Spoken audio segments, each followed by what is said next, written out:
Të kjo temë se me të vërtet këto sëmundje kanë si shkak ushqimin, mënyrën jo të mirë të ushqyer, duke përfshirë edhe kualitetet e ndryshme nga pikpamje e përmbajtjes të ushqimeve, po edhe sasinë e tyre. Mosngopja tërësore, është dhe mosngopja tërësore. Pra njeriu nuk duhet të ngopet. Nuk duhet ta ndërpret. Në momentin ku e ndini veten që themi në oreksin, më të madh ndërprerni ushqimin tuaj.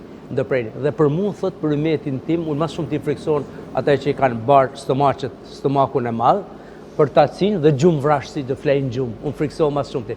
Në atë kohë ka luftu obezitetin, që themi një trasin, që sot problem botëror, dhe ka hyrë listën e smundjeve, organizatës botërore si smundje. Se trasia për para nuk është shmua si smundje. Sot smundje dhe shumë rrezikshme me pasojë të rënda. Për në Shtetet Bashkuara keni mbi 65% obezit. Dhe Polonia që ka qenë diku shumë e varë, sot mbi 45% obezit. Më thonë smundje që me të vërtet, pejgamberi sa në atë kohë e ka prevenua. Dhe kjo vjen për shkak të pikërisht të mosdijes dhe mos pas të edukatës ushqimit.